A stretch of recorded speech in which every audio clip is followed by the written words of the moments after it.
Hey guys, and welcome back to TellerTube. I have a few revenge stories that I think you'll enjoy. Let's dive in. Okay, my school gives its students Chromebooks during their time at school. Last week, my classmate broke my Chromebook screen by accidentally knocking it off the table during lunch. I went to the office and told them about it. They made me and him write down what had happened. At the end of lunch, the school told him that he will have to pay $60 to replace the screen. I didn't have a Chromebook for the rest of the day until the next morning when I came in. The office worker gave me a Chromebook with a spare return at the office at the end of the day sticker on it. I collected the Chromebook and went to sit at a table. I turned it on to log in, and there were many long lines across the middle of the screen. I go back to the office and tell them about the issue, and the office worker tells me, "How did you break it?" I told him that I didn't break it, and he said, "The Chromebook was fine this morning. I checked it before I gave it to you." We argued for about 2 minutes until the principal came and told us that we needed to write down a statement to say what had happened. I come back and the office worker says, "I looked at the Chromebook and it will cost you $95 to replace the screen." I told him there was no way I was paying that amount, as it wasn't my fault. Also, they were overpricing me by $35, even though it said, "Things that are damaged, the screen." Keep in mind, the other kid had to pay $60 for the exact same damage. They called my parents and my parents agreed to pay for it. When I came back home, I told them about the situation and they thought that I was lying. My dad was the only one in my family who believed my word, so before I went to sleep on Monday, I told him if he can obtain $95 in pennies. He thought I was joking. On Tuesday morning, my dad was downstairs, and when I came to eat breakfast, he told me, "I will go to the local Barclays today." I thought he would be going there to get $95 in cash, since the payment is required to be paid by cash by a guardian of me. I came back home after school and my mom was still at work, and when I saw my dad, he told me not to tell my mom and took out this bag and you could hear the metal coins hitting each other. I started laughing and said, "Are you serious?" He told me that Barclays could only give out $50 in pennies. He put the bag back in the small storage room in the house. I could honestly not wait for the next day. My mom came back home and my dad told that he will drive to school with me tomorrow to make the payment. We drove to the school and gave $45 in cash and the rest in pennies. The office worker said, "Sir, the payment is $95. My dad told him to open the bag, and when the office worker opened it, his face expression was worth every single penny. He told my dad that they don't accept payments like that and to take his pennies back and give him actual cash. My dad asked where the policy is that they don't accept pennies. He was quiet. At the end, the office worker dreadfully said, "Thanks for the payment," and then my dad left the school.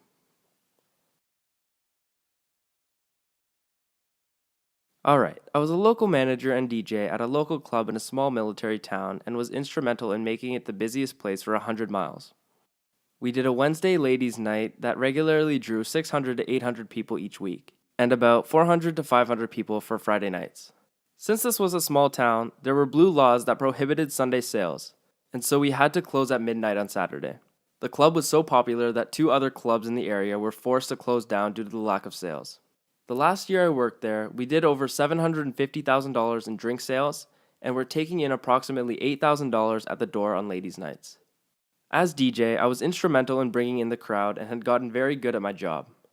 I knew how to keep people dancing and how to empty the floor to get the crowd drinking. We also ran karaoke on Thursdays, since it was notoriously slow that night. Now, I should state that some of the karaoke equipment was on its last legs, and had some serious issues that I had brought up to the owner on several occasions.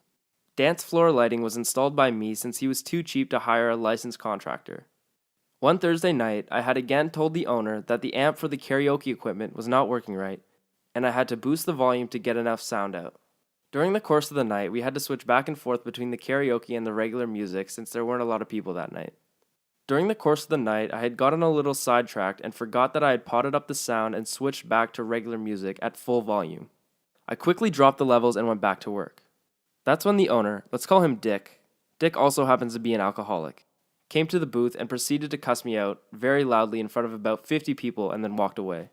I was floored and turned beet red. I had never been spoken to like that in my life, and I wasn't about to let Dick get in his last word. I was going to explain to him what had happened and see if I could get him to get the system fixed or replaced like it should have been long ago. I put in a mix CD and stepped away from the booth to talk to him. I say, "Can I talk to you?" "No," Dick says. "I want to tell you, get back in the effing booth and do your job," Dick says. I went back to the booth, packed my CDs, and walked out. I had another job the next day. 3 days later, the local fire marshal got an anonymous call about the electrical wiring for the dance floor lights. Seems they were all wired using extension cords. This was mandated by Dick, which happens to be against code. The fire marshal checked up on it and gave Dick 30 days to get the electrical wiring up to code or to be closed down. Since I was the one that had the music and knowledge of how to keep the place hopping, when I left, the place pretty much died. Dick had pissed away most of his money on his side chick and trying to keep his floundering restaurant afloat, so he didn't have the funds to correct the electrical issue. He was forced to shut his doors 30 days later. As a side note, his wife found out about the girl on the side and took pretty much everything else he had. I was 13 and I lived in a really fancy neighborhood, and every year we have a best lawn competition. The prize for the winner is a $500 check. Some of my neighbors are really nice, but some are rich snobs. So I was managing my parents' flower garden, and I worked really hard for about 2 hours, and when I finished, it looked really good. Entitled Person was walking her dog and spotted me admiring my work. Entitled Person is generally an a-hole to everyone, so I wanted to avoid conversation, but she called out to me and the conversation went as followed. Entitled Person: Wow, did you do all this work? Me: Yeah, I was out working for the lawn competition. Entitled Person: You did a great job. Do you think you can do my lawn? I go, if you pay me by the hour, I'll be happy to work. Entitled Person goes, Ugh, why do I have to pay? I respond, because I'm helping you compete against me. I want some profit out of it. Entitled Person goes, Okay, fine, $10 an hour. So the next day, I do her very weedy lawn, and I think I did a pretty good job. I pick up every single one of her weeds, I cut the grass, and I even buy some flowers for the patches of dirt where large weeds used to be. After 4 hours of work, I knocked on Entitled Person's door to let her see the work, thinking she would be impressed. I was very wrong. Entitled Person goes, Ew, what is this? I go, What? Entitled Person: The grass is the wrong color. I go, The grass is green. What color is it supposed to be? Entitled Person goes, Orangish. I want my lawn to have fall colors, which I'm pretty sure was a made-up excuse. I go, you didn't say that. Entitled Person responds, You should have known. Now get out of here because you ruined my lawn. I'm not paying you. I go, Wait, what? Entitled Person walks into her house and slams the door. I go home and start to plan my revenge. Around the neighborhood, I hear Entitled Person bragging about her perfect lawn. About a week later, I stay up till about 12 a.m., and I go to the compost pile behind my house and gather up all the weeds I tossed from my own garden. I go to Entitled Person's house and spend another hour kicking up her flowers, adding bug bait, and replanting the weeds in her yard. That morning was the morning of the competition.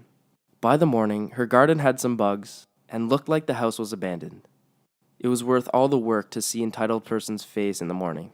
Imagine a toddler who just saw his favorite teddy bear get ripped to shreds. We didn't win the competition, but Entitled Person came in last and was humiliated. Entitled Person knew it was me and tried to get me in trouble, but I asked her if she had proof. I also told the whole neighborhood about the situation, so the other neighbors began to dislike her. Entitled Person never spoke to me again and eventually moved away. Maybe because of the humiliation. Trust me, rich people care about lawns very much. Thanks for watching, guys. If you enjoyed the video, leave a big like. If you're new to my channel, subscribe and join the family today. I'll see you guys in the next video.